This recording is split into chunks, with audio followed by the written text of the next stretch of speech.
hati di sini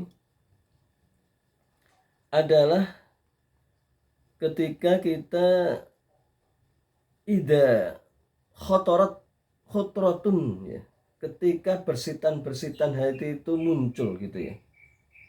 Dan ini setiap saat, setiap saat, setiap saat itu hitungannya per detik. Makanya pentingnya menjaga hati di sini. Ya, yakrahullah ya, yakrahullahu ta'ala min a'malil qulub, yakni bersitan hati yang Allah benci, ya, yang berkaitan dengan aktivitas hati. Apa itu? Kal kibr atau kal kibri ya. Pakai kaf ini harfu jarin ya. Ya, setelah kaf itu harus i, kal kibri atau kal jasadi, kal jawarihi, kal kolbi, kal kalbi, pakai i. Wariyai ini mau atof, setelah i harus i terus. Riya wal hasadi wal ujebi ya. Jadi apa namanya, penyakit-penyakit hati ini harus kita sensitif, melebihi sensitifnya penyakit jawarih. Penyakit jawarih itu apa? Ya kayak flu ini, saya flu kan, ini kan jasad ya. Saya harus sensitif. Kenapa? Saya harus makan yang enak-enak. Ya makan pun nggak sembarangan, harus diniati karena Allah, dan itu menurut kaidah kausalitas itu harus klik. Contoh nih ya, kalau flu itu biasanya makan yang anget-anget atau minum yang panas, dan ini saya lakukan. Tadi saya niatkan karena Allah. Misalnya saya buat jeruk ya, jeruk panas. Yang pernah saya sampaikan itu jeruk dipotong, jeruk nipis atau lemon boleh lah. Kemudian diperes, dimasukkan kulitnya, dikasih air panas. Itu kebiasaan saya dan saya niatkan karena Allah ya. Jadi bukan jeruk yang obatnya, tetapi ini wasilah saja. Sebenarnya obat itu semua datang dari Allah, cuman kita disuruh untuk apa? Ikhtiar. Nah, wasilah.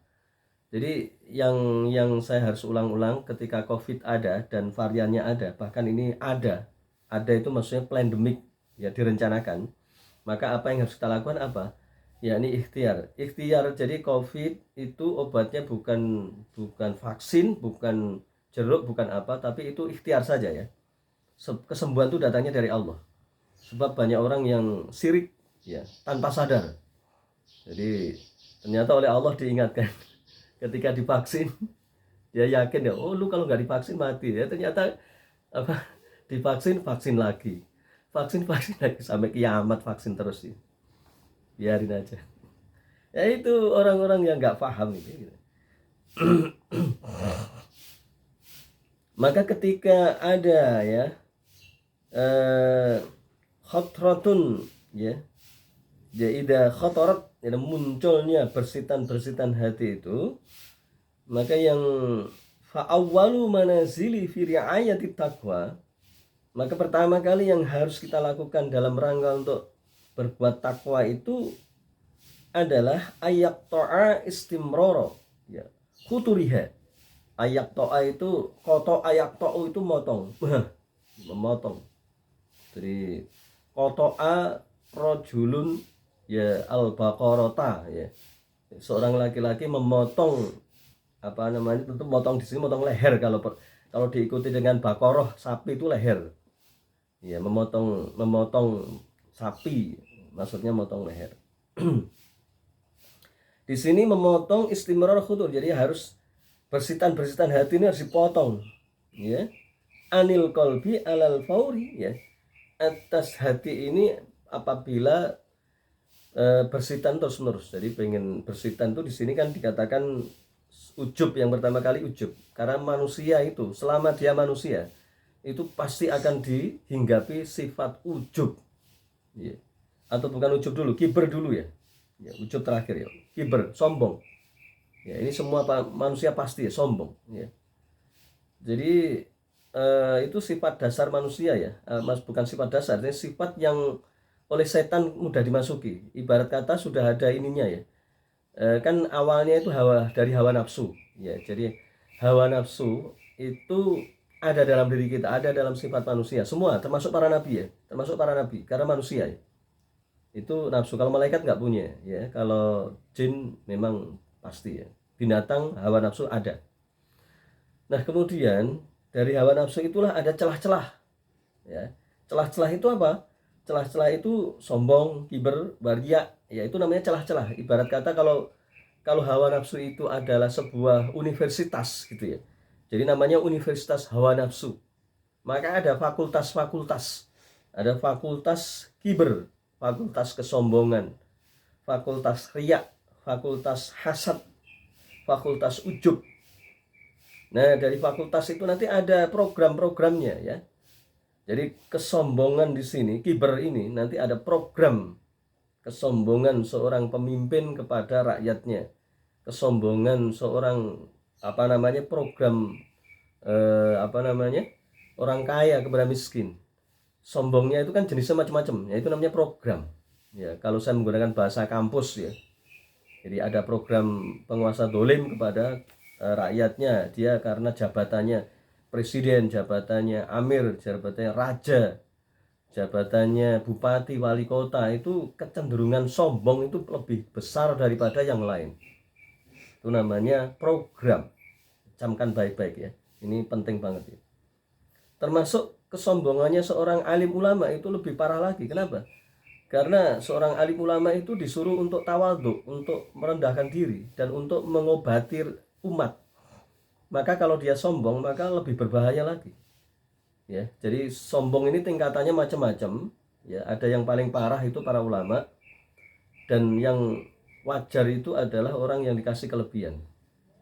Wajar itu maksudnya salah ya. Namanya juga sombong kan salah. Jadi misalnya orang punya duit, ya kaya lah. Orang kaya itu kan biasanya sombong. Ya dia nggak ngomong aja udah sombong. Ya kan? Dia nggak ngomong, gua punya mobil aja kelihatan sudah tingkah lakunya. Dia nggak ngomong. Tapi kan coba ini kan apalagi di akhir zaman ini ya, ini melanda kepada semuanya ya.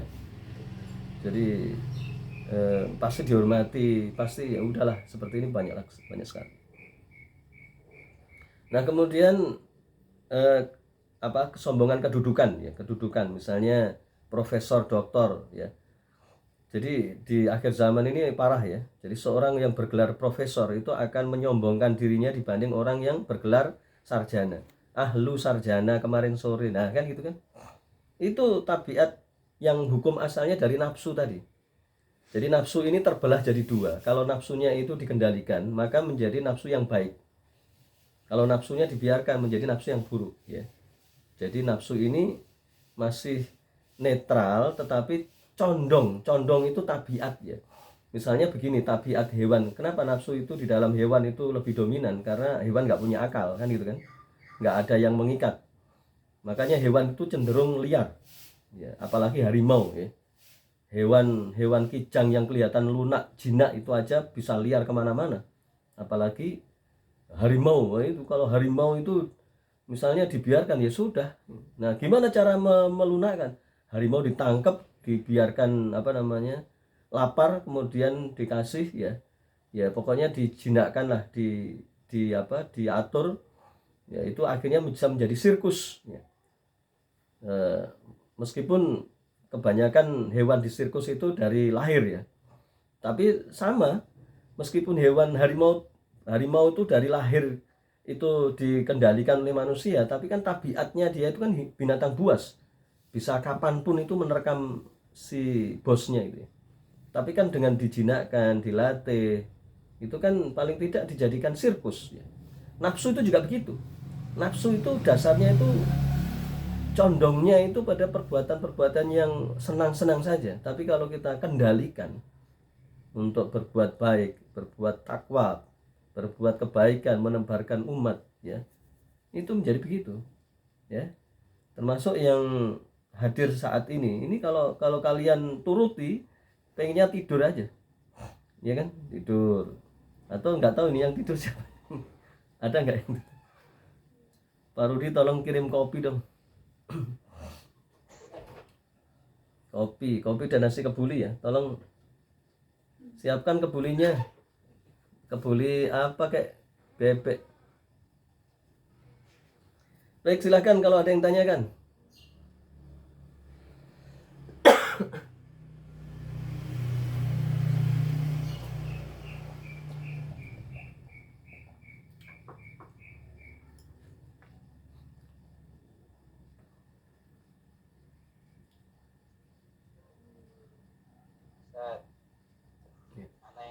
Ustaz. Ya, silakan. Uh, Gimana tipsnya biar caranya biar kita itu selalu ikhlas, Ustaz? Karena sepertinya kalau kita melakukan sesuatu itu kadang-kadang ya apa naluri manusia ya kita itu pengen dilihat orang, wah pengen melakukan apa misalkan ibadah gitu dilihat orang tuh senang, itu termasuk riak atau bukan? Ya, bagus sekali pertanyaannya. Jadi gimana caranya menjaga ikhlas berarti ya, menjaga ikhlas dari sifat riak. Jadi saya jelaskan secara singkat-singkat ya. Ya, dulu saya kalau ngaji itu setiap hari coba bayangkan, saya kadang-kadang tuh ya gak apa-apa lah daripada tidak. Setiap hari pagi dari subuh sampai jam 6 itu tiap hari. Memang tidak harus dapat sih, tapi kan istiqomah itu berkahnya dari Allah ya. Ilmu itu dari Allah, makanya kita sabar. Jadi ilmu itu seperti nur, cahaya. Nah, cahaya itu harus kita cari ya. Bukan kita didatangi, tetapi ilmu kita cari. Nah, yang pertama di sini adalah kiber. Saya sebutkan singkat-singkat aja ya. Jadi kesombongan ini merasa dirinya paling besar ya. Kalau penguasa paling berkuasa, kalau materi paling kaya, merasa paling lebih kaya daripada yang lain. Kalau ilmu paling pinter ya, kalau kedudukan paling tinggi. Jadi bupati, wali kota, pak camat itu mudah sekali sombong kepada bawahannya ya. Dan yang ini adalah ulama. Yang salah ya. Ulama biasanya ulama yang terkenal ya, itu lebih mudah sombong kepada ulama yang tidak terkenal. Atau ustadz yang bawa mobil, bawa ini bergelar kiai haji doktor dan seterusnya, itu lebih mudah sombong daripada yang tidak bergelar, apalagi tidak terkenal ya. Ini yang membuat saya dulu saya pengen ya, sampai pengen dapat gelar doktor, kemudian pengen terkenal kayak almarhum Zainuddin MZ ya, Kiai Haji Zainuddin MZ itu kan terkenal banget. Saya suka pada beliau itu sejak tahun 80-an, waktu saya sanawiyah 83 atau berapa itu. Nah, pada akhirnya saya tinggalkan itu semua dan alhamdulillah saya nggak gelar juga nggak apa-apa. Ria itu pamer ya, pamer. Jadi pamer. Kalau kiber tadi itu sombong, itu merasa dirinya besar dalam bentuk yang macam-macam tadi ya. Kalau riya itu adalah pamer ya, pamer ibadah saya begini. Ini yang sering saya saksikan ya. Ada kelompok-kelompok tertentu itu yang masya Allah, saya gimana ya? Saya sedih saja sih. Aduh, dia itu masih belajar syariatnya ya. Kalau kalau belajar apa, hadis itu kan itu satu sisi lain kan dia harus belajar hati, dan ini ada di dalam Al-Quran dan Sunnah itu banyak. Jadi saya melihat itu ibadah itu bisa menjadi sombong loh. Coba bayangkan, apa ya, ini perlu kita sensitif. Kalau enggak bahaya. Seperti kayak flu ini kan harus sensitif. Obatnya apa? Pakai jahe, pakai obat ini, pakai wood, pakai istirahat, pakai makan yang enak dan situ. Nah, termasuk ketika kita ria ya. Jadi misalnya ada kelompok-kelompok tertentu yang merasa dirinya itu paling paling sunnah gitu ya. Iya. Saya nggak perlu sebutkan namanya, kalian tahu lah. Jadi kalau sholat itu, karena saya bergaul dengan mereka masalahnya, saya tahu. Bahkan dengan dohir-dohir yang jawarih ini ya, yang kasat mata itu mudah sekali diketahui. Gerakannya membedakan satu lain ya. Mungkin dia itu secara dohir itu sesuai dengan sunnah dohirnya ya, meskipun ini berbeda pendapat ya. Akan tetapi yang saya takutkan adalah batin ya. Kenapa kok ini? Karena memang saya tahu kelompok itu, seperti saya tahu kelompok ini ya. Jadi saya pernah bergaul, bukan aja pernah ya, lama bergaul dengan mereka ya. Nah, kemudian hasad itu iri, dengki ya. Jadi sedangkan ujub itu adalah sesuatu yang pamer ya. Jadi atau ujub ini mirip-mirip riak tadi ya, tapi agak berbeda ya. Kalau riak itu cenderung ingin dipuji ya. Kalau hasad itu iri kepada sesuatu yang dimiliki orang lain ya. Ya kalau iri yang baik nggak apa-apa ya. Ini iri yang salah ya. Ya, jadi iri, aduh ini apa istrinya cantik, yang paling gampang. Kalau ada bersitan itu ada tolak aja. Astagfirullahaladzim, astagfirullahaladzim ya. Istighfar. Ya, yang boleh, iri yang boleh itu kan apa? Iri yang boleh itu ilmu atau kebaikan, ya. Aduh, saya iri dengan si A karena dia bisa sholat tahajud sekian. Tapi setelah itu harus dijaga supaya kita tidak riak. Nah, gitu ya. Kalau riak ini pamer kan? Ya mirip ujub lah. Ujub, cuman ujub ini apa ya? Lebih halus ya. Jadi kalau riak ini lebih nampak, tetapi kalau ujub ini lebih halus. Ya, ujub sombong. Biasanya begini. Ujub ini samar, tetapi kalau sombong kan nampak ya. Kalau ujub ini merasa, jadi merasa angkuh, merasa banyak berkaitan dengan ibadah ya.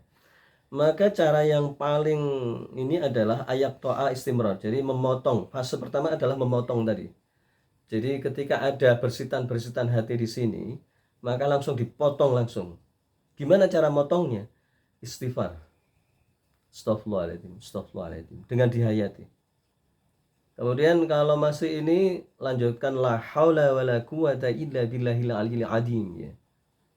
Jadi la haula, ya Allah tidak ada daya dan kekuatan hambamu ini ya, terhadap apa yang kami lakukan. La haula wala quwata illa billahil aliyil azim, kecuali atas pertolongan Allah yang Maha Agung.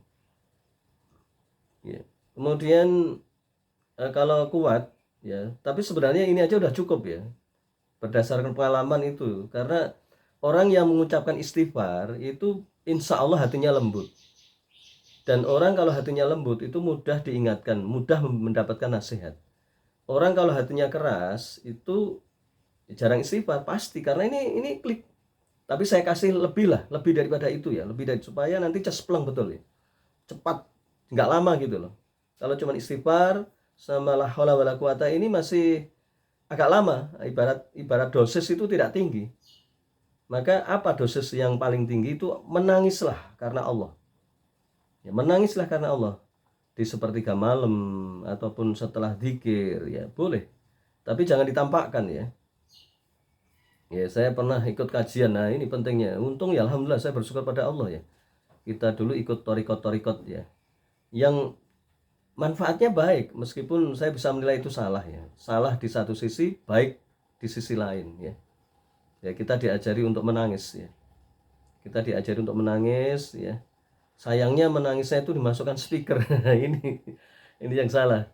Aduh ya. Ya kalau untuk sesaat sih nggak apa-apa, tapi kalau terus-menerus itu ini ya nggak bagus lah. Ada kalanya itu baik, ada kalanya buruk, tergantung situasi ya.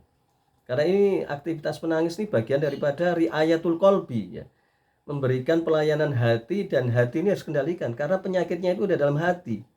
Kalau penyakitnya dalam fisik, fisik ini tadi kan obatnya kan jelas. Kayak kemarin saya minum komik karena kan habis flu ini batuk. Nah, apalagi saya mau khotbah Jumat itu saya paksa untuk minum komik. Ya, ini ikhtiar saja ya. Bukan komik itu menyembuhkan, bukan. Saya yakin hanya Allah. Ya, sedangkan jahe, jeruk, sate atau gulai atau kuitiau ya itu ikhtiar saja. Saya nggak pernah menggunakan itu sebagai obat, itu nggak pernah. Itu hanya ikhtiar untuk menyenangkan pikiran. Karena yang pertama kali pikiran kita. Kalau pikiran kita happy, dan ketahuilah sakit itu jangan ditolak.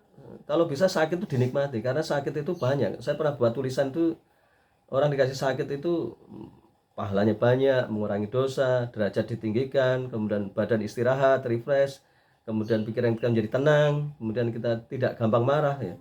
Kan nggak mungkin seorang sakit marah. Kalau orang sakit marah-marah berarti parah ini. Nah itu ya, jadi potong. Maka yang cespleng tadi saya sampaikan itu adalah Anda sering-sering menangis. Jadi kalau dalam surat Ali Imran kalau nggak salah ya itu wa idza tuliyat alaihim ayatu zadathum imanan wa ala rabbihim yatawakkalun itu ya. Wa idza tuliyat alaihim ayatu, dan ketika mereka itu dibacakan ayat-ayat Al-Qur'an, ya mereka itu sebenarnya menangis. Ya. Jadi harusnya kita mendengar Al-Qur'an itu menangis. Apalagi ayat-ayat yang berkaitan dengan neraka. Kalau ayat surga itu kita menangis, boleh menangis rindu kan. Jadi misalnya kita baca A'udzu billahi minasyaitonir rajim. Bismillahirrahmanirrahim. Ar-Rahman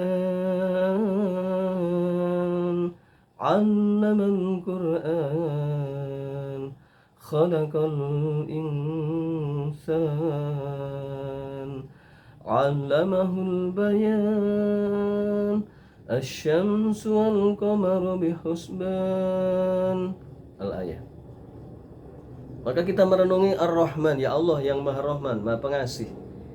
Jadi Masya Allah, kita oleh Allah dikasih kehidupan ini baik, ya Allah. Kita hidup selama setengah abad lebih ini. Jantung kita nggak ada masalah, Alhamdulillah. Pikiran kita nggak ada masalah, Alhamdulillah. Ya, kita dikasih penyakit-penyakit kecil, Alhamdulillah. Kita dikasih ilmu dengan mudahnya, Alhamdulillah. Ya. Jadi kalau saya pulang itu dengan ketemu dengan teman-teman itu kadang saya istighfar dan Alhamdulillah. Jadi yang sering saya lakukan, ini tahadus binimah ya, saya sering istighfar dan Alhamdulillah. Istighfar itu saya mudah-mudahan Allah ampuni dosa-dosa saya. Alhamdulillah itu saya memuji pada Allah, karena Allah kasih kepada saya ilmu yang luar biasa. Yang kalau saya pulang ke rumah itu kadang-kadang ketemu secara nggak sengaja, ketemu teman-teman lama itu nggak berubah sama sekali. Coba bayangkan, coba Anda pasti mengalami seperti inilah ya. Itu dari dulu ya, ketika saya kuliah, apalagi kita mengalami pembinaan ini kan lama ya, bertahun-tahun ya. Ketika pulang ke rumah itu ketemu teman-teman lama, ya begitu-begitu saja, nggak ada perbedaan. Ya, ya yang begitu-begitu nggak ada. Ya Allah, rasa-rasanya seperti langit dan bumi ya. Dan ini saya berlindung pada Allah dari sifat ujub ya. Karena saya ini tahadus bin ni'mah, memang agak tipis sih, tapi kalau kita istighfar, wa amma bi ni'mati rabbika fahadis, terhadap nikmat Tuhanmu maka hendaklah engkau sebutkan itu alhamdulillah, alhamdulillah. Imam Abu Hanifah mengatakan ketika aku mendapatkan ilmu, jadi ilmu itu ada dua ya, ilmu yang dibaca melalui kitab Al-Quran, sirah, hadis, kemudian tarikh, balaghah dan seterusnya, dan ilmu dari ilham dari Allah, hati ya. Ini Masya Allah, Imam Abu Hanifah ketika mendapatkan ilmu, beliau mengatakan alhamdulillah, memuji. Makanya beliau terkenal pintar banget ya, pintar banget, seorang Masya Allah. Pokoknya saya sering baca kisah beliau itu sampai terkagum-kagum, dan saya suka karena kekuatan ilmu logikanya itu Masya Allah. Saya ngalah berkah, dan Allah mudah-mudahan ngasih terus kepada kita kekuatan logika yang luar biasa, logika yang dibalut dengan Al-Quran dan As-Sunnah. Itu ya, jadi harus istighfar, kemudian hamdalah ya, tahmid, kemudian menangis ya, bacalah haula wala quwata illa billahil aliyil azim ya. Insya Allah ya, insya Allah kalau itu kita lakukan maka akan insya Allah solusi. Pokoknya terus menerus ya. Baik karena ini hati ini kan terus menerus, maka itu juga terus menerus ya. Baik ada maupun tidak, itu menangis. Usahakan yang nggak bisa menangis bacalah. Caranya menangis gimana? Caranya menangis itu merenungi dosa-dosa kita. Dosa-dosa kita itu kita pasti ya. Umar bin Khattab itu kan orang keras nih, kayak Pak Rudi nih. Umar ya. Ya Umar. Ya Umar anaknya ya. Harusnya Pak Rudi yang Umar. Umar. Umar ini kan menangis, keras banget. Orang yang Masya Allah, biasanya orang keras itu nggak bisa menangis. Saya punya teman itu keras itu nggak bisa menangis, Masya Allah. Kalau orang tidak bisa menangis itu berbahaya banget itu. Nah Umar itu menangis setiap malam. Coba Anda bisa bayangkan. Padahal dosanya Umar itu sedikit. Dosanya Abu Bakar lebih sedikit lagi. Kalau Abu Bakar itu hatinya lembut ya. Ini sama-sama saya kasih contoh ekstrim ya. Antara kutub A dan kutub B. Abu Bakar itu orangnya lembut. Kesentuh ayat Al-Quran sedikit saja menangis. Hebat Abu Bakar. Dan kita ngalah berkah.